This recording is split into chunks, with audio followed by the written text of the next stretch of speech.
2015, année record pour les fusions-acquisitions, les FUSAC comme on dit. Je ne reviens pas ici sur les chiffres très largement médiatisés de Thomson Reuters, qui battent tous les records depuis 1980. Je voudrais ici me concentrer sur les raisons qui sous-tendent cette tendance forte, qui n'est pas prête de se tarir, et sur ses implications. Je ne m'attarde pas ici sur ce qui appartient au cours normal des choses. Voilà 3 ans que nous soulignons que les phases de sortie de crise sont propices à ce type d'opération.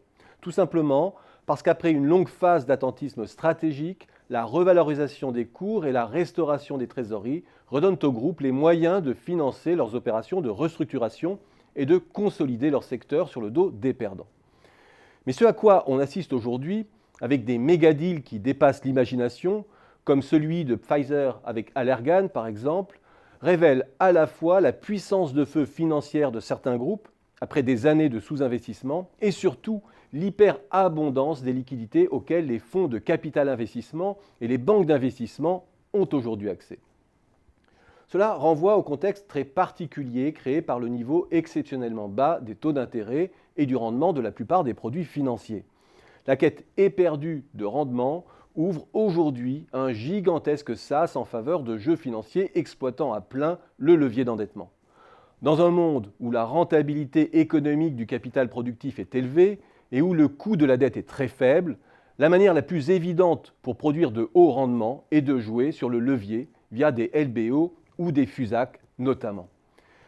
Mais le problème, lorsqu'un jeu est trop facile, gagnant en apparence à tous les coups, c'est qu'il risque de ne plus être sélectif. On fusionne par opportunisme financier, fiscal aussi, comme dans la méga-fusion que je viens de citer, ou avec pour seule ligne de conduite de jouer les cost-killers à la Drahi pour doper les effets de levier.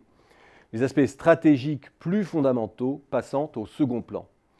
Et l'on touche là l'un des points sensibles de cette période qui n'en finit pas d'être de sortie de crise.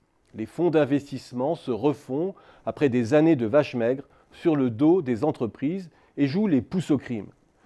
Si vous cherchez le point de vulnérabilité qui pourrait être à l'épicentre d'un prochain épisode de défaillance systémique du système financier, ne le cherchez pas beaucoup plus longtemps, il est là.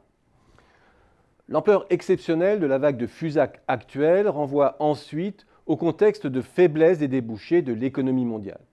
Au rang des méga-fusions, que voyons-nous? Des secteurs matures dans la pharmacie, la bière, la chimie, etc. Et lorsque votre marché ne croît pas et que vous ne cherchez plus à le réinventer, que faites-vous?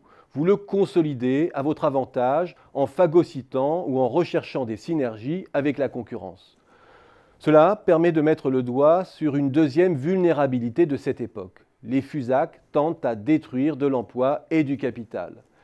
Et lorsque l'on voit la taille des opérations actuelles, on peut douter de la capacité des startups technologiques, même foisonnantes, à contrebalancer le mouvement. Notre croissance est molle, en dépit de taux d'intérêt très faibles. Ne cherchez pas là non plus beaucoup plus longtemps les causes essentielles de cette mollesse. Certains voient dans ce retour des FUSAC la trace d'un retour de confiance et d'une canalisation de la liquidité sur les entreprises.